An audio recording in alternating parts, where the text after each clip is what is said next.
It had been 6 months since I moved to the small town by the sea when a call came from Leo Vance, asking me for the reason why. The entire process of our divorce had been remarkably quiet, as straightforward as sitting down for a simple meal. We had both silently agreed that our son, Ethan Vance, would remain with the Vance family, and there was never any argument about custody. He never once questioned my sudden desire for a divorce, just signed the papers with a look of complete indifference. I assumed he was unconcerned, just as he had been unconcerned with his wife's happiness or sadness throughout our entire marriage. But now, half a year later, he was suddenly asking me why. When he called, I was in the middle of hanging a painting in the nursery I had just finished painting a soft pink. The portrait was of a woman holding a little girl seated on a bay window. Outside the window in the painting, you could see the deep blue sea and a line of windmills. The golden light of the sun touched the little girl's face, hiding the pale, sickly quality of her skin. I found myself staring at the girl in the painting, lost in my own thoughts. Why? I wanted to tell him it was because we were supposed to have a daughter. Her name was Allara Vance. She was a beautiful, sweet-natured child who was unfortunately born unhealthy. 70% of congenital heart defects are detectable during prenatal screenings, but she was part of the unlucky 30%. You showed a flicker of fatherly affection for her at first, but your patience wore thin with her constant hospital stays and surgeries. You started using the tense atmosphere at home as an excuse to stay out all night. While I was wearing myself out caring for Allara, while I sat waiting outside the intensive care unit, praying that she wouldn't be taken from me while I was the only one there to sign the do not resuscitate form and watch the doctors disconnect her from the machines, you were with another woman. You were even brazen enough to take Ethan with you, letting him call another woman mom with a happy smile on his face. But in the end, I didn't say any of that. All I asked Leo was, "Did you and Miss Reed have breakfast together this morning?" A full year after I had settled in the coastal town, I ran into Ethan. I had just gotten back from a trip to the grasslands, carrying a canvas travel bag and looking tired from the journey. I was walking toward my apartment building when I saw the shapes of a man and a child standing out front. My first instinct was to stop, to keep a safe distance between us. With the passage of time, I found myself thinking about the father and son less and less. They had never cared for me, and my own feelings for them had withered away after years of constant disappointment. I truly believed that as long as I made no effort to see them, our paths would never cross again. Ethan was the first one to speak. He was only 6, but he had a maturity beyond his years. His childish voice carried a sharp edge as he said, "My school planned a family trip nearby. Grandpa and Grandma said that since I was in the area, I should stop by to see you. It's just good manners for the Vance family." I just nodded, saying nothing. He was so much like Leo, it was uncanny. It wasn't just his handsome, refined features, but the cold, detached way he looked at me was identical. In my previous life, when I was falling apart at Alara's funeral, when I climbed onto the rooftop of that 36-story building, that was the exact same coldness I saw in their eyes. Leo had said, "Clara Evans, stop making a scene." And Ethan had said, "Mom, stop making a scene." The truth was, Ethan had contacted me only a month after the divorce. He had somehow found out that I had moved to this town and called me specifically to say, in that dismissive tone he shared with his father, "I heard that after you moved, you decorated a special room for a child and even bought matching parent-child sets for everything in the house. But I'm not going to live with you, so you can stop wasting your time." I had calmly replied with a simple, "Okay," and then I heard him cheering on his end of the line. "Wow, Auntie Reed got me another new gaming system. Auntie Reed is the best." Then he quickly hung up. It was obvious that my absence had made no difference in his life. He had always preferred his video games over spending time with me, his own mother, and he was even more fond of Sophie, the woman who played games with him and bought him consoles. But standing in front of me now, the indifference on his face suddenly shattered. His eyes, so much like Leo's, filled with tears, and he clenched his jaw, glaring at me stubbornly. This time, it was my turn to meet his gaze with coldness. He couldn't maintain his composure, and just before the tears could fall, he turned to run. He tripped, falling hard to the ground. He stayed there for a moment without getting up, just turning his head to look back at me. This was a classic move of his. Whenever I tried to connect with him, he would act annoyed and speak to me dismissively, treating me with nothing but contempt. But the second my attention shifted away from him, he would orchestrate a fall or pretend to feel sick, knowing it would make my heart soften and leave me feeling helpless. This time, however, I just watched him coldly, completely unmoved. His eyes widened in disbelief, his expression a mixture of confusion, shock, and sadness. Then, right there in front of me, he began to sob loudly. "You're a liar, a big liar. You promised you would love me forever. You said you'd always be here for me." Leo frowned and turned to me, his voice full of accusation. "Clara, he may be young, but he understands more than you think. You shouldn't be so cold to him." His expression was serious, his tone as condescending as it had always been. Our relationship had never been like a marriage. It was more like that of a boss and an employee. He rarely started a conversation with me at home. I was always the one who had to report the minor details of our daily lives to him. He was indifferent to anything that concerned me, but if it involved Ethan, he would step in, sometimes scolding me harshly in front of our son and the household staff without a second thought for my feelings. Because of this, the slightest hint of his displeasure would send me into a spiral of self-reflection, overthinking everything and wondering what I had done wrong. Seeing his face again now, all I felt was a profound sense of disgust. "Have you forgotten what you told me when we divorced?" He had said he hoped I would not disturb Ethan's life. He told me that Ethan was still young and would quickly adjust to life without me and that it would be for the best. It was the longest speech he had given me during the entire divorce. Now, he said matter-of-factly, "I was being too arrogant back then. Ethan is your only child. A mother's heart is always with her son. He needs you, and you—" I cut him off. "But I don't need him." Leo stared at me, completely stunned. Neither he nor Ethan had ever heard me speak so directly. He still didn't seem to grasp the finality of my departure a year ago, just as he would never understand in this life that Ethan was not my only child. I had a daughter once, too, even if I was the only one who knew she had existed. On the day I was reborn, I dreamed of Allara crying. She called me a liar, too. She said, "Mom, you promised me that you would live a good life after I was gone." Her sobs broke my heart, and I promised her I would. This time, Mom will keep her promise. Between the promise I made to her and the one I made to Ethan, I could only keep one. My love for Ethan had been just as deep as my love for Allara. He was the child I had brought into this world through a difficult birth, a part of me. I used to wait excitedly for him to come into the world, and when he was a baby, a single sweet smile from him was enough to make me forget all the pain and hardship of being Mrs. Vance. Back then, I would have given anything, including my life, for him, as long as he could grow up happy. Leo doesn't love me. Our story was simple. We were childhood friends who grew up together, and when we reached an age to marry, neither of us had found anyone else, so our families pushed us together. I used to feel a little uneasy about how ordinary it all was. In school, I had seen what Leo was like when he was truly in love with someone.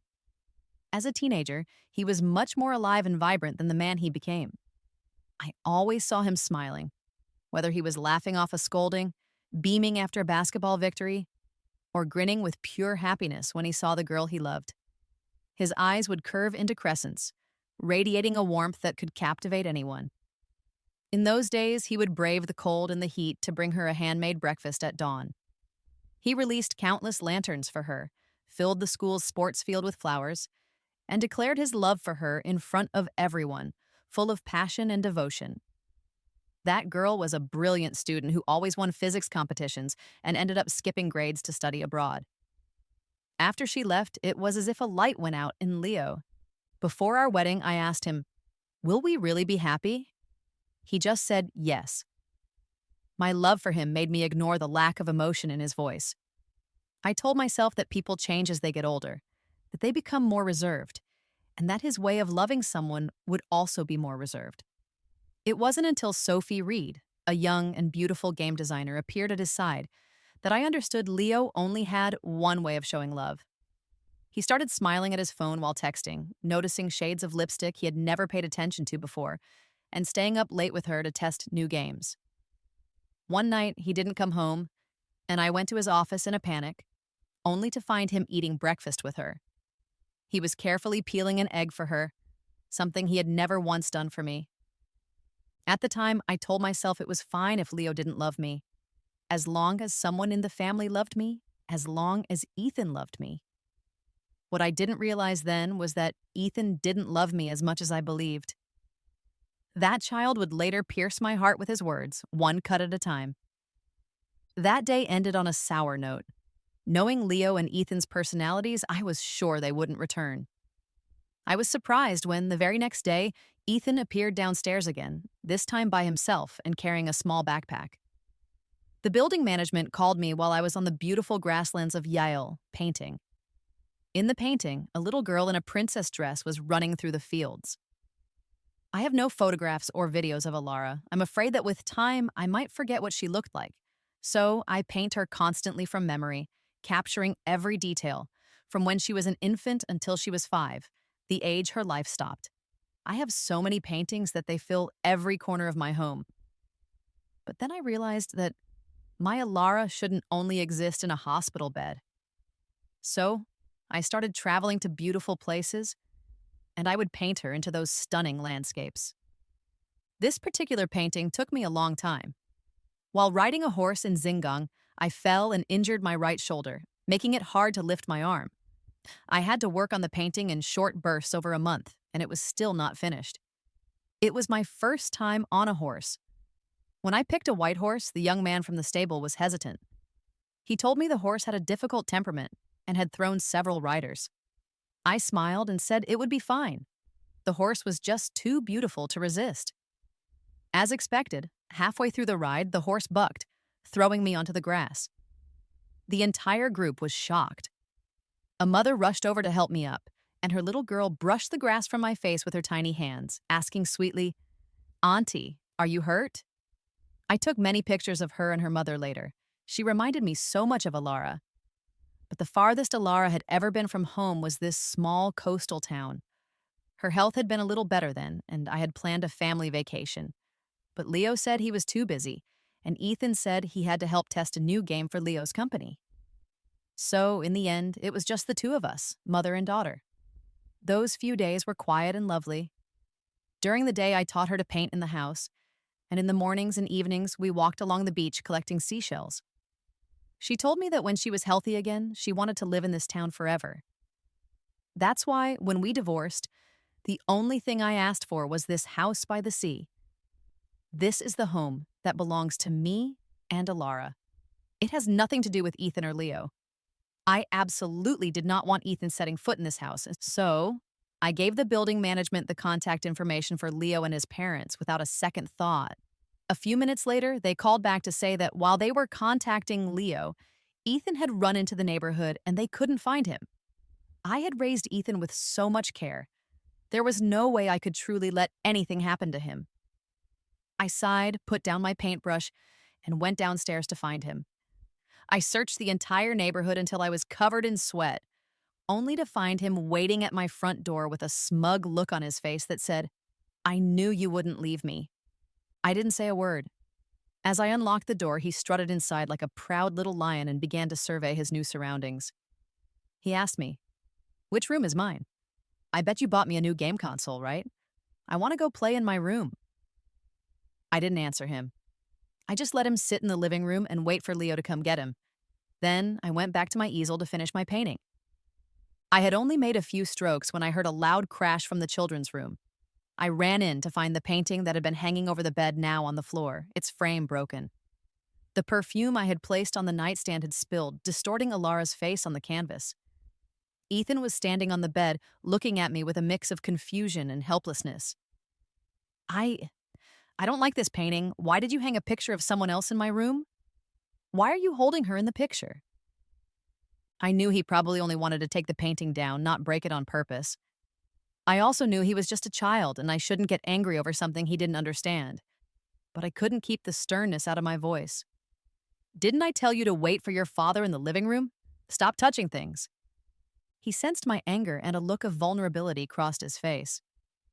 You used to always ask if I was hurt first when I broke something.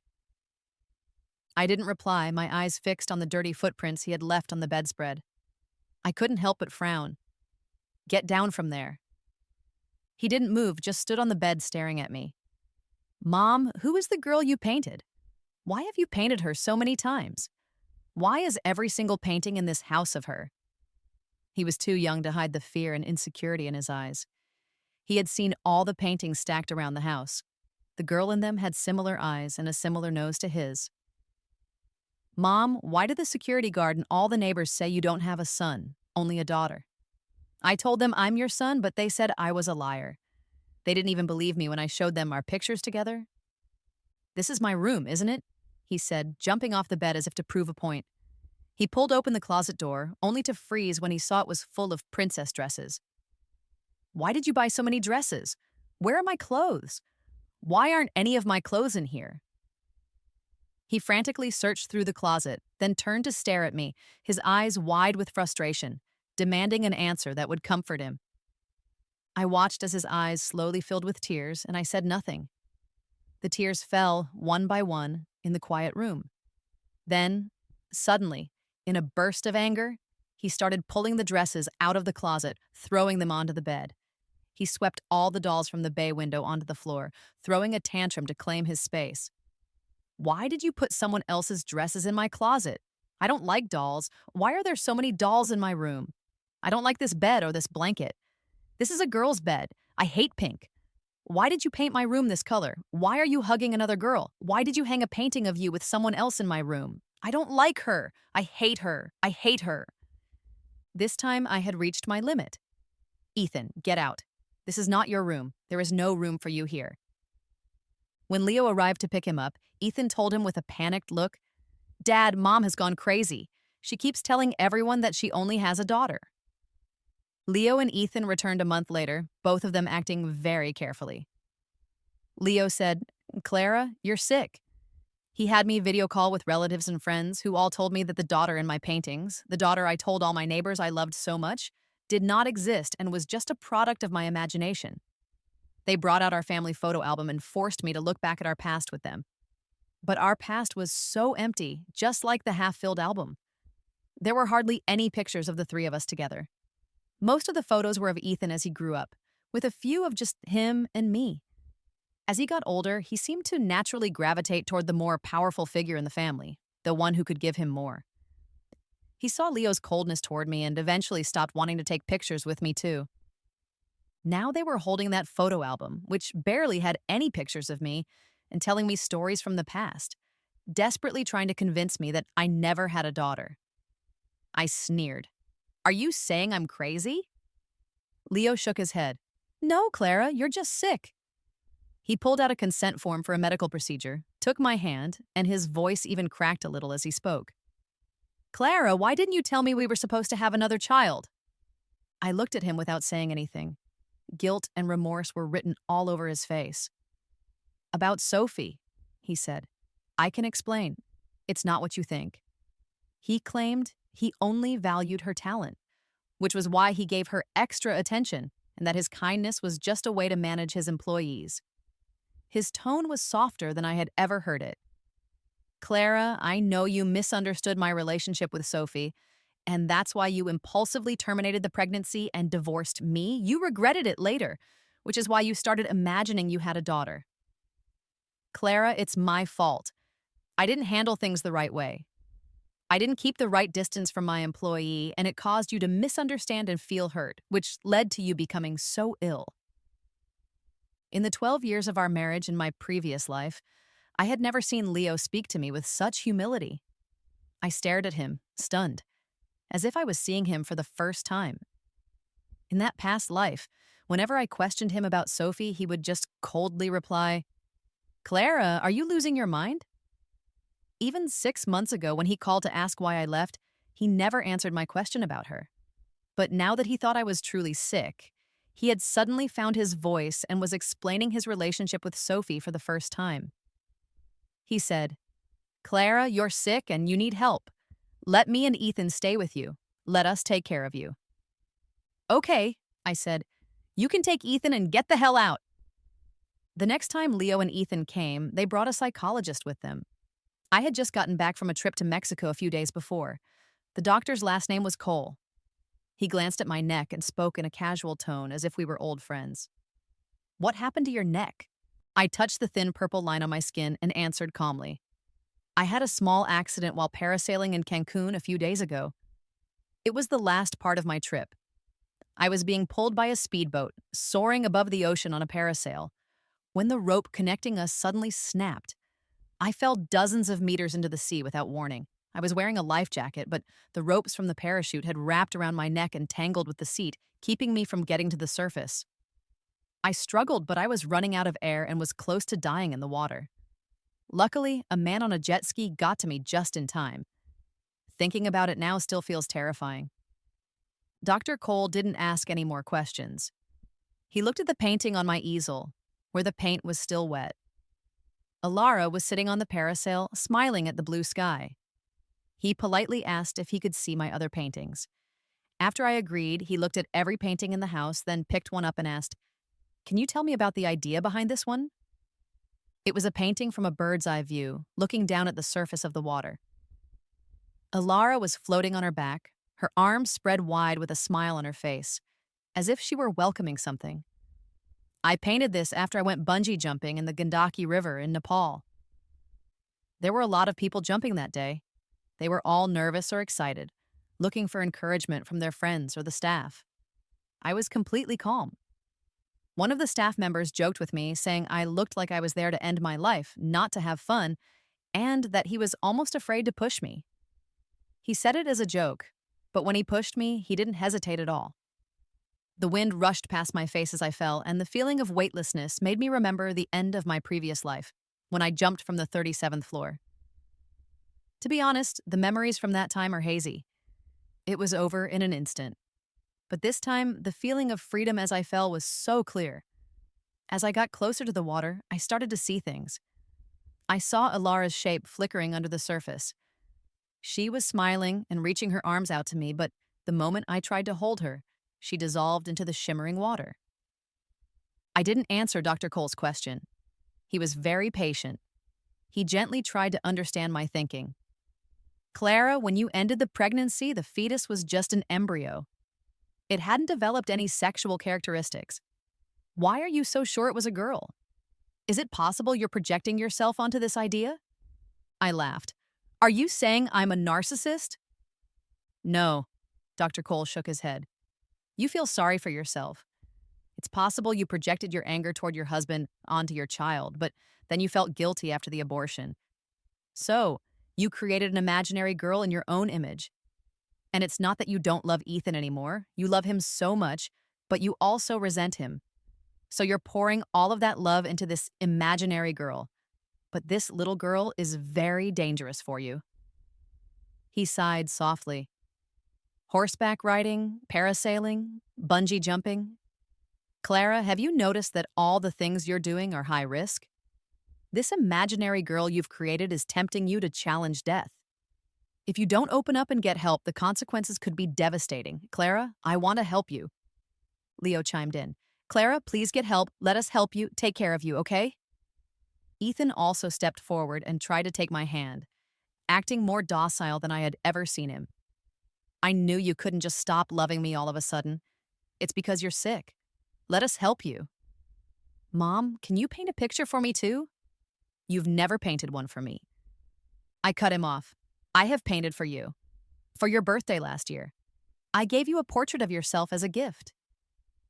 My grades in school were always just average, nothing like the top students Leo admired. But I had a natural gift for art and was accepted into the best art school in the country. Unfortunately, my parents believed that you couldn't make a living from painting. They wanted me to get married right after graduation so they could stop worrying about me and move to New Zealand with my brother.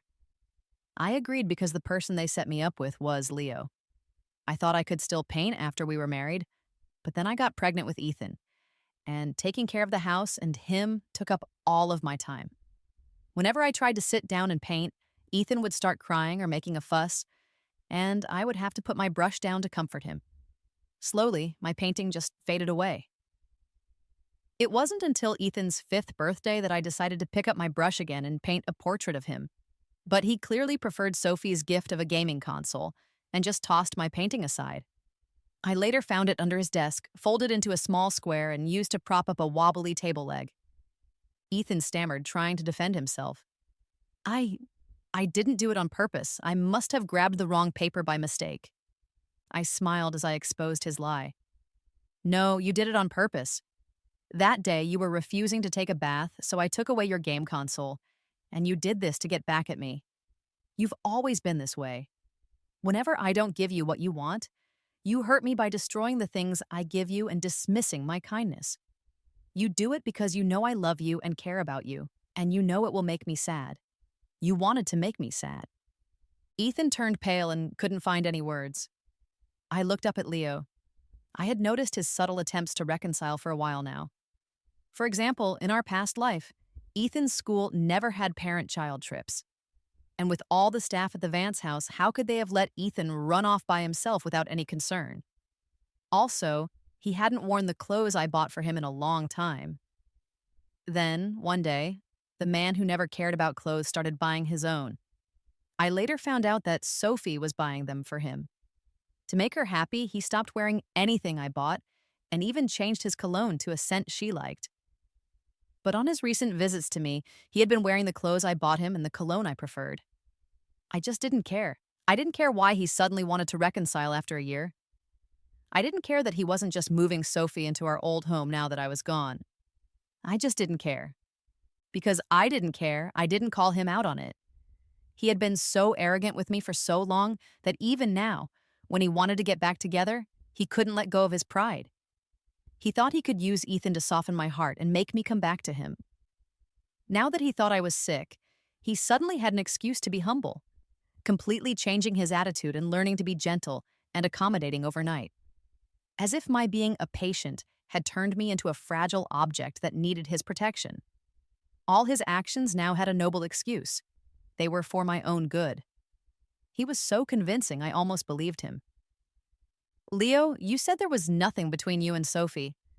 Then why did you spend a fortune on the finest jade, carve a Buddha statue yourself, and kneel on every one of the 81 steps at the Nanshan temple to have it blessed by a monk, just because she gets sick easily? Even when Allara was critically ill in our past life, he, her father, never did anything like that for her. Why did you use work as an excuse to spend Valentine's Day with her? Why did you hug her? Why did you kiss her? Leo's face darkened. I smiled. Are you wondering how I know all of this? Your son told me. The first time I ever heard Sophie's name was from Ethan. Then, one day, he started constantly telling me how wonderful Auntie Reed was. What Auntie Reed and Dad did together. Mom, why can't you be as great as Auntie Reed? At first, it might have been unintentional, but later, it was clearly on purpose. As I said, he was mature for his age.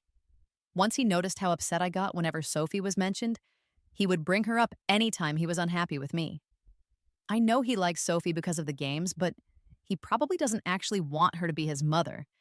He just got endless satisfaction from revealing his father's affair as a way to punish me and defy me. His behavior got much worse in my previous life after I had Allara. When I was pregnant, he would say things like, Mom is fat and ugly, not like Auntie Reed, who is slim and beautiful.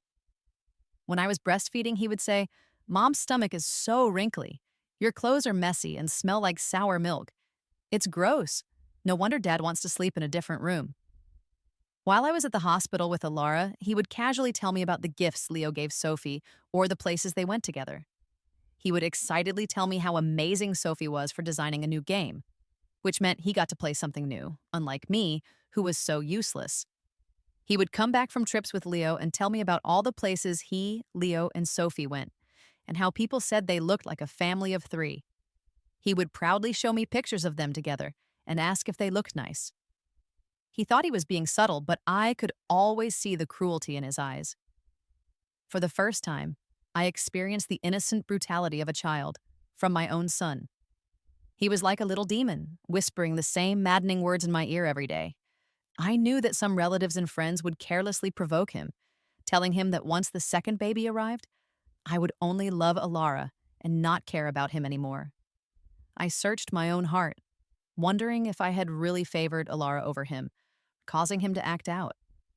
But after thinking about it long and hard, I know I didn't. Even when I was constantly running between the hospital and home for Allara, I still checked on Ethan every day, asking the nanny if he had eaten and helping him with his homework. For his parent-teacher conferences, unless Allara was in surgery, I would force my exhausted body to go, even if I hadn't slept in 2 days. The truth is, before Allara was born, he didn't like me being around. He found me annoying and thought I was always hovering over him. He preferred to be alone in his room playing games. But when I stopped focusing all my attention on him and gave that unwanted attention to his sister, he became unhappy. He could choose not to want it, but I wasn't allowed to give it to someone else. I don't know who he inherited that selfish trait from.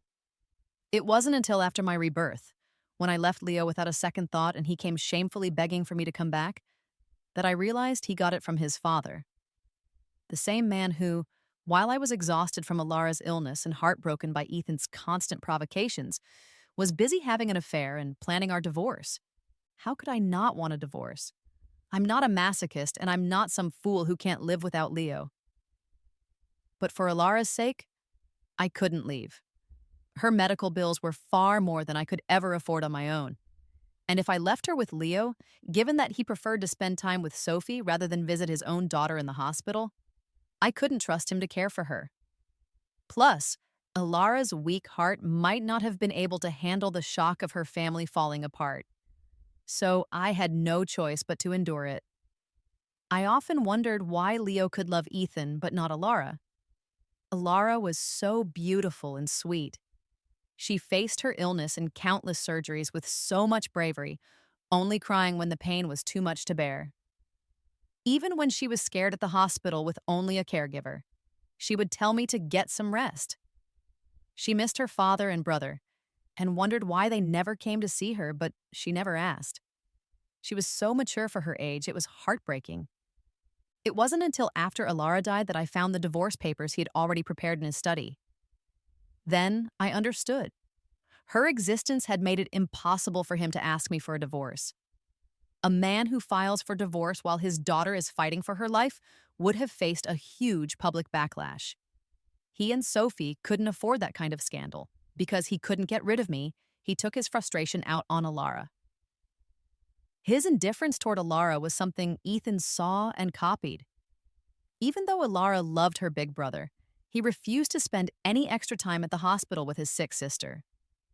The few times I managed to drag him there, he would just sit and play games on his phone, barely looking up when Allara spoke to him. And when I wasn't there, he would intentionally say cruel things to her, just like he did to me. The day Allara left us was her 5th birthday. I had specifically called Leo and begged him to come home that evening so our family of 4 could celebrate her birthday together. The gift I had prepared for her was a painting, the same one I recreated after my rebirth, the one that hung in the children's room before Ethan destroyed it. In the painting, I held her in my arms as we sat by the bay window, with the blue sea and windmills outside. The golden sunlight on her face hid how pale she was. Allara loved it and kept it next to her, looking at it every so often. But as it got later and it was time to light the candles on the cake, Leo still hadn't come home. I could see the disappointment in Alara's eyes. I went into the kitchen to call him again, but he didn't answer. When I came back into the living room trying to think of how to explain her father's absence, I heard our 11-year-old son, Ethan, look at the painting with disgust and say with cruel malice, "It's so ugly. Your face is as white as a ghost's. At my school, no one likes ugly girls like you. No wonder Dad didn't even want to come to your birthday." Alara's face went completely white. I couldn't believe what I had just heard. Had Ethan always spoken to her so horribly when I wasn't around? In all the years Ethan had been growing up, I had never once laid a hand on him. But this time, I couldn't stop myself. I slapped him across the face. He held his cheek and stared at me in shock. Then he yelled at me. "Dad is on a date with Auntie Reed. He's not coming back for this sick girl's birthday. No matter how many times you call, I'm not going to celebrate her birthday either. Dad is going to divorce you and marry Auntie Reed. I'll live with them, just the three of us.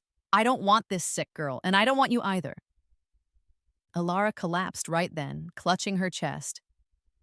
That day, as I carried her limp body to the ambulance, I prayed for a miracle. But after the doctors did everything they could, they told me her condition was too fragile for another surgery. They told me it was time to let her go. Staring at Allara suffering in that hospital bed, my mind was just a loud buzzing noise. I felt completely helpless. I called Leo again and again, but he never answered. I found out later he was in Sophie's bed. In the end, I was the one who signed the DNR form alone, watching as the doctor removed her oxygen tube and turned off the machines. Leo was the last one to get to the hospital. His parents and even the people from the funeral home arrived before he did. He rushed in and confronted me, asking why I didn't wait for him, why I made the decision to stop treatment without him. I thought to myself, what was the point of waiting? So he could crawl out of his lover's bed and put on a show of being a caring father at Alara's bedside just to save his reputation. Did my Allara have to suffer for several more hours just for him? I looked at him and then at Ethan, who was standing far away outside the hospital room. The father and son had the exact same cold expression. One was busy with his affair while his daughter was dying, not even there for her last birthday. The other had cruelly provoked his own sister to death. How could they be so calm? Why weren't they crying? Suddenly, I found the two of them absolutely terrifying. I know these things are from a past life, events that haven't happened this time and never will. Maybe I shouldn't judge a 6-year-old Ethan for crimes he never committed in this life. But I couldn't help it. I gently pulled my hand away from Ethan's and smiled at Dr. Cole. Dr. Cole, you're wrong. The little girl in the painting is not a danger to me. Leo and Ethan are. If I ever go mad, if I ever die, it will be because of them. On their third visit, Leo and Ethan were much more aggressive. I was preparing to leave for a trip to Iceland. Just as I was pulling my suitcase into the elevator, Leo stepped out of another one and blocked my way. He threatened me. Clara, if you continue to refuse treatment from a psychiatrist, I will have no choice but to have you committed to a mental hospital. I looked at him amused. On what authority are you going to have me committed? We're divorced. You're not my legal guardian. We have no connection at all, ex-husband. Ethan spoke up. Then I can, can't I? I'm your son. I looked down at him and said, unfortunately, you're still a minor. They couldn't do anything to me. I turned to leave. Leo reached out to stop me, and in the process, he broke the necklace I was wearing. It fell to the floor, and the locket on it opened, revealing the tiny picture of Allara I had placed inside. Leo stared at the small portrait, stunned, and then he lost his temper. You're the one who decided to end the pregnancy. You shouldn't have any regrets. Clutching the broken locket in my trembling hand, I refused to let him see my weakness. I slapped him across the face. He doesn't understand anything. He knows nothing. After my rebirth, I had hesitated. I had struggled with the decision. But in my previous life, Allara had cried in her hospital bed and said to me, Mom, it hurts so much. I can't take the pain anymore. In the next life, can I please not come back to this world? I really had no other choice. I put the broken necklace in my pocket without looking at Leo or Ethan again, grabbed my suitcase, and got into the elevator. Winter in Iceland has a feeling of extreme desolation. Waves crash against black sand beaches, and the dark volcanic rock creates a sharp contrast with the white foam of the waterfalls, volcanoes, and glaciers. The small island has so many unique and amazing landscapes. Because it's so close to the Arctic Circle, the winter days are very short. The sun stays low on the horizon, so the morning light blends almost seamlessly into the evening twilight, and the pink and purple hues in the sky can last for a long time. When I arrived, I had a lot of expensive camera equipment with me. I rented a car at the airport and planned to drive around the island chasing the northern lights. Unfortunately, on the clear nights, the aurora forecast was low, and on other nights, the sky was covered in thick clouds, so I never saw them. On my last day, the forecast predicted a snowstorm for the next evening, which meant the roads might be closed for days. I had to abandon the rest of my trip, but I still didn't want to give up on seeing the lights. Even though the forecast was still low that day, the sky seemed clear, so I decided to drive out at night and try my luck one last time. I found a wide open, empty field and waited in my car until 3 in the morning, but I still saw nothing. Finally, disappointed, I decided to give up. But sometimes, fate likes to play games. Just as I started the car to leave, the aurora appeared. Green ribbons of light danced across the sky, flickering in and out, both beautiful and mysterious. I quickly grabbed my camera gear and set it up in the most open spot I could find to capture the moment. With the temperature below -10 degrees Celsius, I couldn't stay outside for long. I decided to go back to the car for a quick nap and let the camera continue to shoot on its own. I had hung the broken necklace Leo had snapped on my car's rearview mirror. The picture of Allara in the locket smiled at me. I smiled back at her. "Allara, look! Mommy chased the aurora for you." I lay in the car watching the dancing lights outside the window and eventually fell asleep. I woke up late. The sky was already light. I didn't know when the strong wind had started. The spot where I had set up my camera was a good distance from where I had parked. The blowing snow made it so hard to see that I couldn't even spot my equipment from the car. I calculated the time it would take to drive back to the city, and thinking about the blizzard that was supposed to hit that evening, I decided to get out of the car and brave the wind and snow to get my gear. At that time, I didn't know that weather forecasts in Iceland for blizzards are not always precise. They can arrive earlier or later than predicted, which is quite common. When I got to the spot where I had set up my equipment, I found that both tripods had been knocked over, and one of the cameras had been blown away. I had no idea where it was. I spent a long time searching through the snow, which was much deeper than it had been the night before I finally found the broken camera. I was worried the melting snow would damage the memory card, so I quickly took the cards out of both cameras and put them in my pocket. By the time I had packed everything up and started to head back, my vision was completely blocked by a wall of white. I could see less than 5 meters in front of me.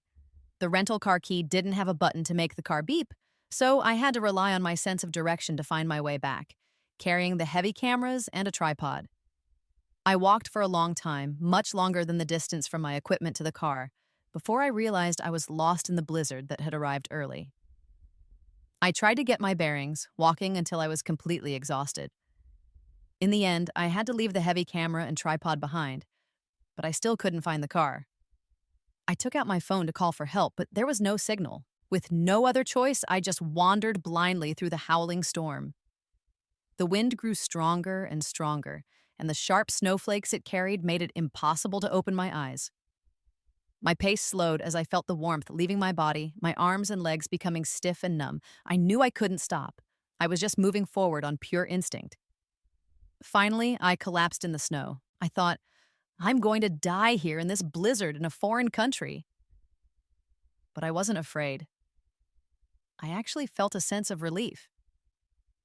In my heart, I said, I'm sorry, Allara. Mom didn't want to break her promise to you, but I really can't go on any longer. Dr. Cole was right. I am sick. I have been testing the limits of death. After Allara died in my past life, I fell into a deep depression. Or maybe I had been sick long before that.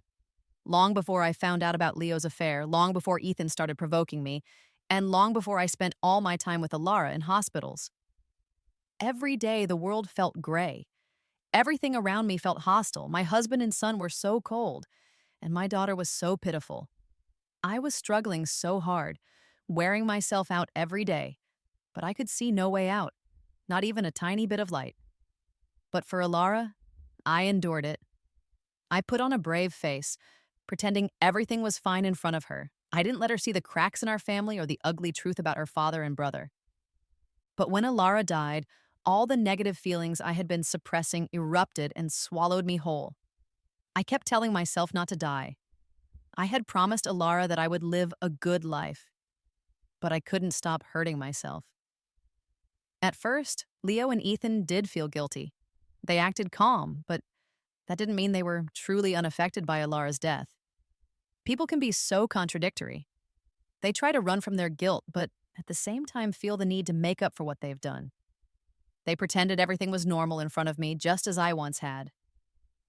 Leo stopped seeing Sophie, and Ethan stopped saying hurtful things, pretending we were a happy family of 3, but it didn't help me at all. I still remembered their identical cold looks at Alara's hospital bed. No matter how much they smiled at me or how gentle they were, in my eyes, they were still cold-blooded, terrifying monsters.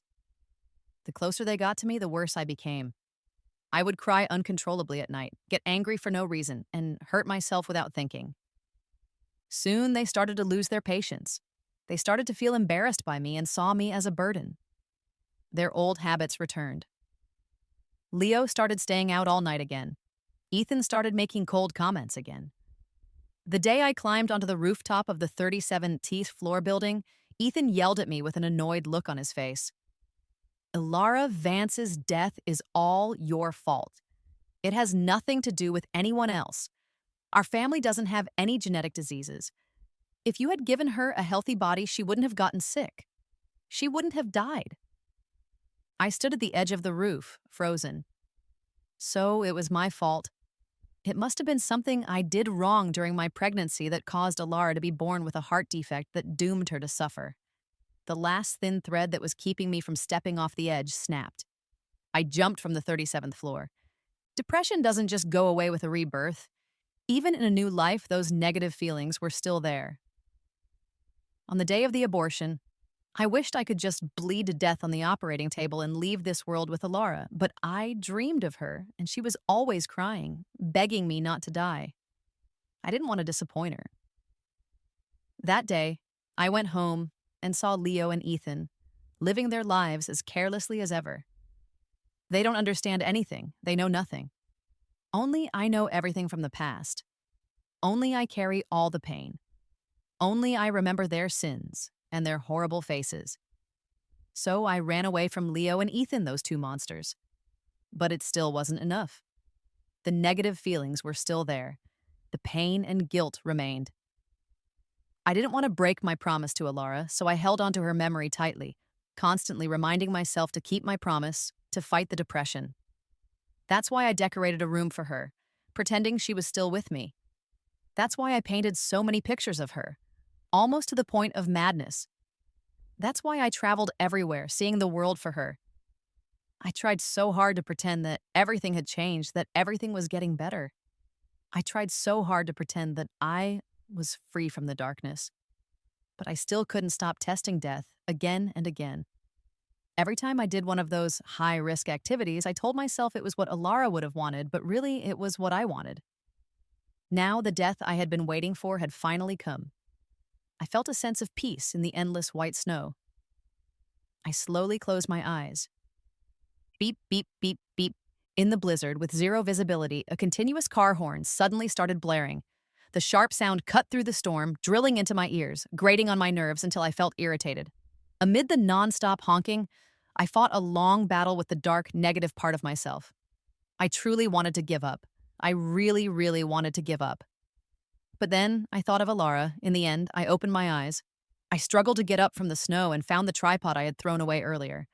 I realized I had just been walking in circles. Using the tripod as a crutch, I gathered all my strength and, with my nearly frozen limbs, crawled desperately toward the sound of the car horn. 1 step, 2 steps, 3 steps. When I finally found the car, I realized it hadn't been far from me at all, maybe 100 meters away. As I shivered and opened the car door, I saw a scene that was nothing short of a miracle. No matter how many times I think about it later, I will always believe it was Allara's spirit that saved me in that deadly blizzard, guiding me back to life. Because what happened could never have been a coincidence.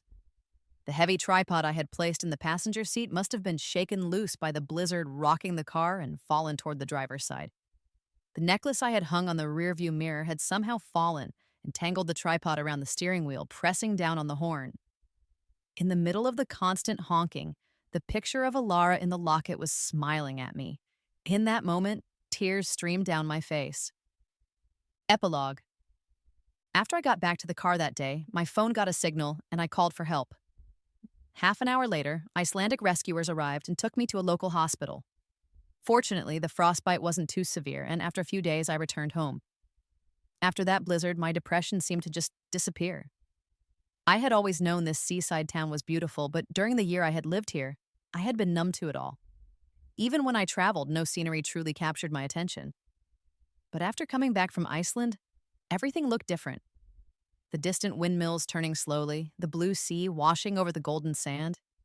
Even the evening light on a rusty old boat was so beautiful it made me stop and stare.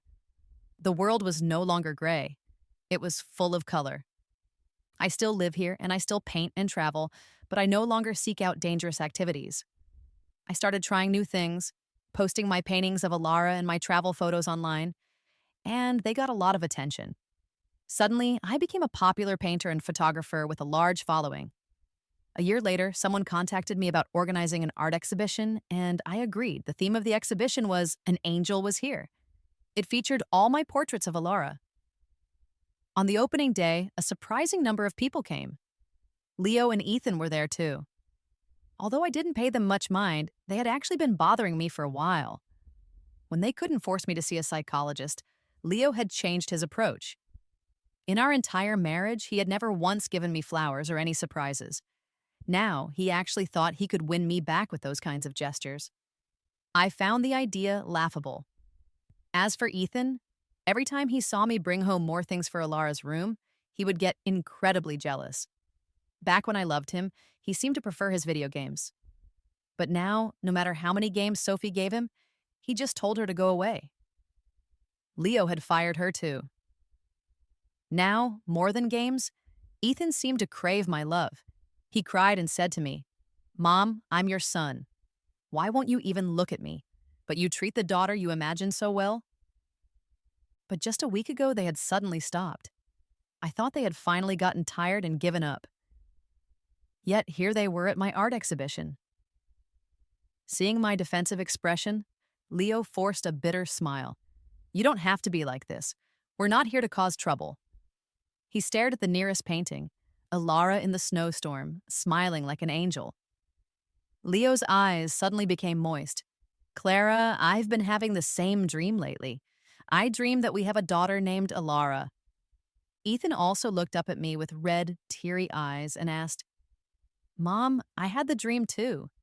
Was she real?" I looked at the father and son coldly and said nothing.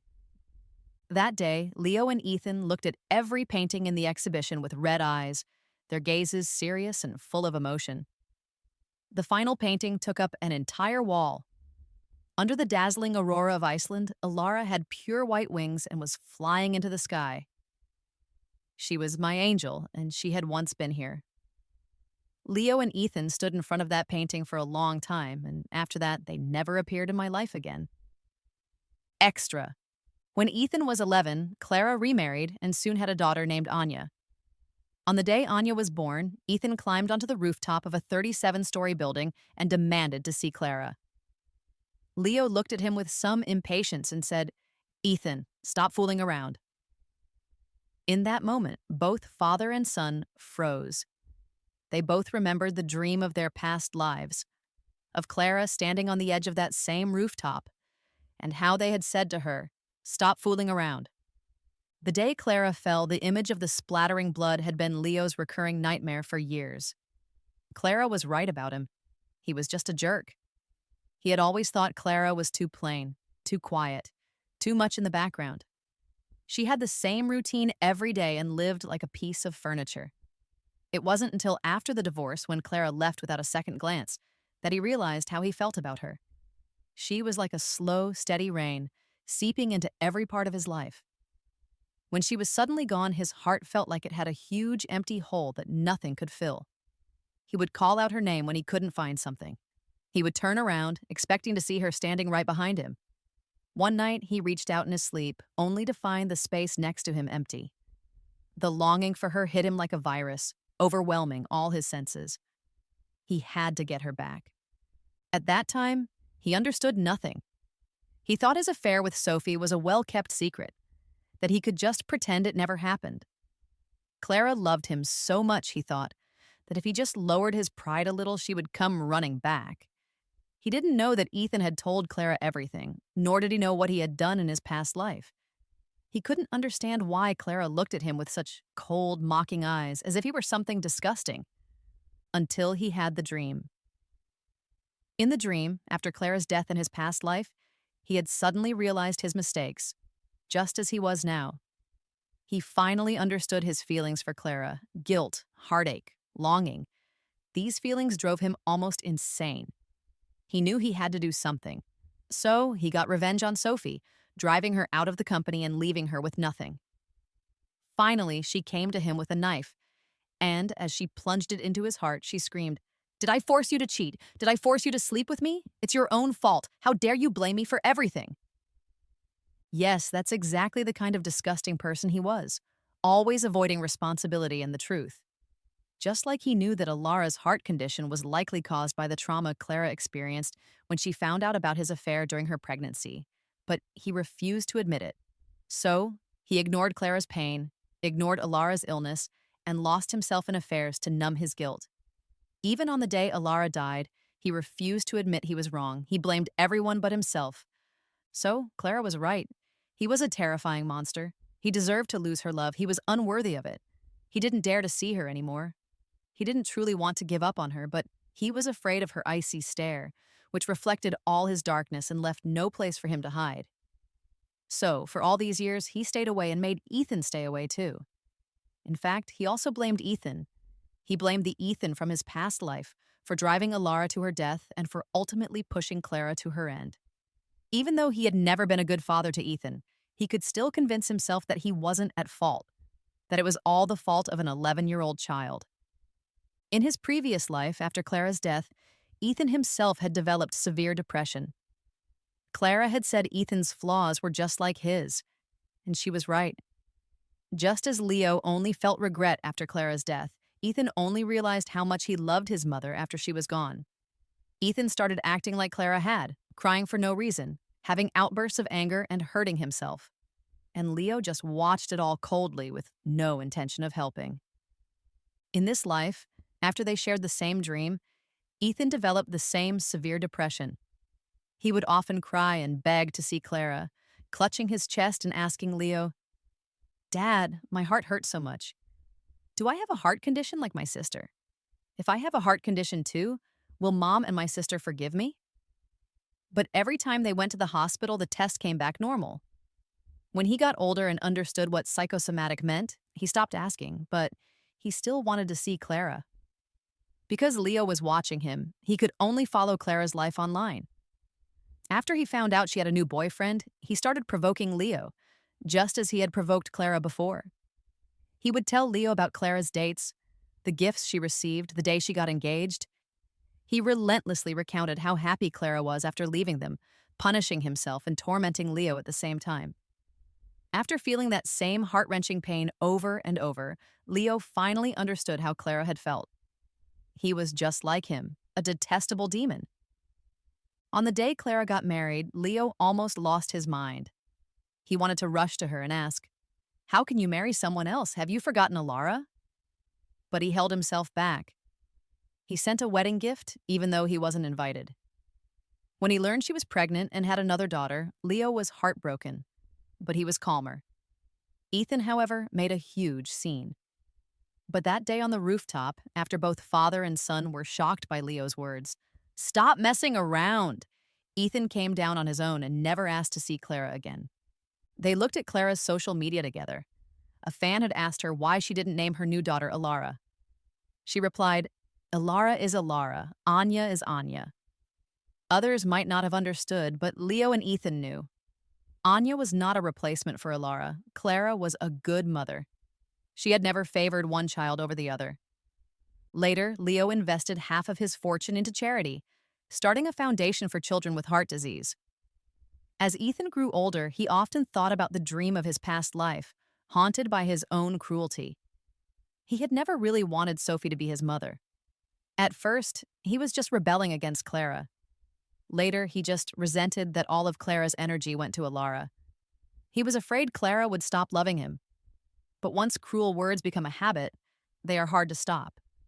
So he became a very quiet person. After getting into university, he chose to study medicine, specializing in pediatric cardiology. During every holiday, he volunteered at children's hospitals. He and Leo were both trying to atone in their own ways. Many years later, Ethan became a skilled pediatric cardiac surgeon.